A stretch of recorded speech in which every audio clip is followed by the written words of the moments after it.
Hello, welcome to the Our Media Sports channel on YouTube and then also on Facebook. Today I look a bit excited. I'm excited because the World Cup qualifiers is currently ongoing. It's ongoing, and Ghana are trying to move closer to qualification based on the fact that yesterday in their home game against Mali, they managed to get a hard-fought 1-0 win. Yes, there's been a split opinions as to if the performance was good or even if the result is what is needed the most, but then that wouldn't be a problem because Ghana currently are in pole position to qualify for the World Cup. They just need one more win and they'll be at the World Cup. But then guess what? Their West African rivals in Nigeria are rather doing the opposite or the direct opposite of what the Ghanaians are doing. So Nigeria were in action not long ago against South Africa, the Bafana of South Africa.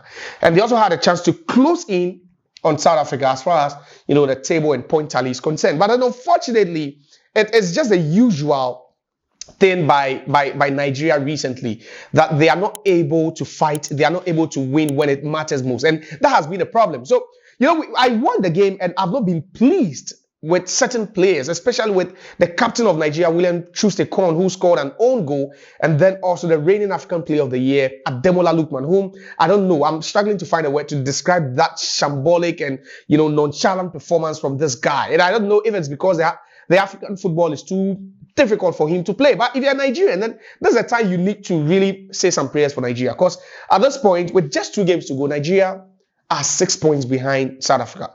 And South Africa's next game will be against Zimbabwe. And Zimbabwe are out of qualification. They can't qualify to the World Cup. So it means South Africa wanted more, and definitely they will get it. So that leaves Nigeria in a very, very, precarious situation. It's not a good situation for Nigeria. And that's the time we need to hold hands and pray for Nigeria because things are not really going on well for the Super Eagles. I'm also live on TikTok for your information. And you can also send your message, especially if you're in Nigeria. I want to hear from you. What do you make of this poor performance, from the boys? It's something, I enjoyed the Black Stars play, honestly. I'm a Ghanaian, and that's why I'm happy. But then sometimes I feel like, Nigerians are brothers. We just need to feel for them. We need to, understand them. We need to cry with them. But sometimes, it's even sweeter when you know that Ghana is winning and Nigeria are not winning. It's that way. But I'm just talking about the game and what I witnessed because per what I saw in that game, it's the worst Nigeria performance I had ever seen, honestly, in this qualifiers. Yes, I understand they've had their struggles, they've had their challenges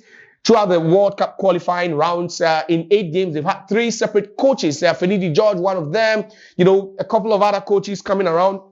But then this Nigerian side is the worst Nigerian side I've seen in the last 20 years. Let me be very, very frank with you. Troost-Ekong was poor on the day. Ademola Lukman was all over the place. He didn't know what he was doing. Wilfred Ndidi got hurt.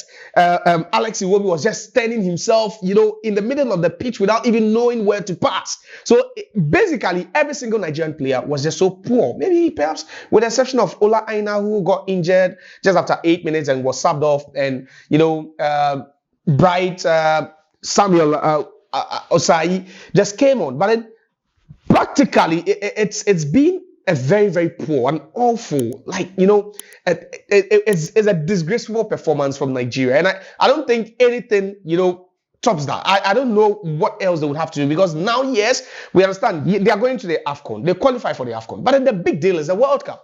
The Black Stars failed to qualify to the AFCON, but they are going to the World Cup. They have a chance to make it to the World Cup. So what is happening to Nigeria? This is the problem now. This is Nigeria. Some people are saying they are even alluding it to spirituality. I don't know if you also believe it's spiritual, like that the Nigerians need to do some 1 or 2 things to invoke the gods of the land to help them, revive them, ginger them, energize them to go and win it. But currently, the football they are playing, the brand of football they are playing. Yes, I saw Eric Chelle. Eric Chelle was with Mali. He was a good coach. We saw what he did with Mali. That iconic photo or video of him when, he lost to Cote d'Ivoire and the water was being poured on his head. Yeah, he was a good coach. And Nigeria believed that he was just the right man to lead them to wherever they had to be or they have to get to.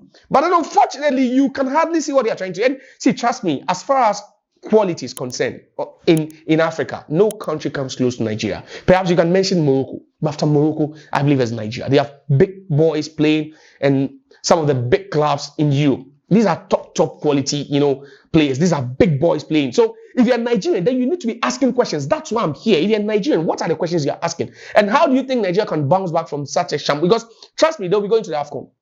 But you and I know very well that Nigeria do not have what it takes to win the AFCON.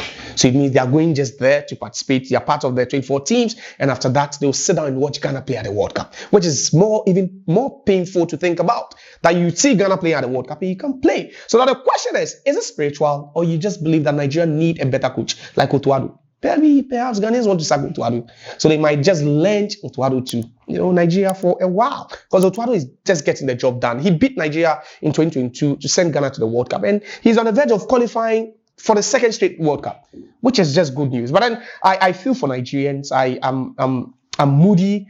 It's somber. I just feel for Nigerians. And I just feel that this is the little I can do to just, sympathize with Nigerians. Because at this point, they are out of the World Cup. They are not going to America next year. Because there's no way South Africa will go and lose to Zimbabwe. There's no way South Africa is even losing to Rwanda on the final day of qualifiers. I just believe it's just gone. It's just gone. And, commiserations to Nigeria, my condolences. Maybe they have to put things together and cover. But then let me hear from you, especially if you're Nigerian. What do you think is wrong with this side? Do you think the absence of Victor Boniface and Victor Osimhen contributed to this defeat or, this draw and the reasons why you can't even qualify to the World Cup? The last time they made it to the Mondial was in 2018. Since then, Nigeria hasn't made it to the World Cup. And this is a shame for the 3-time African champions. Let me hear from you. Like, subscribe, and then also comment in the comment section.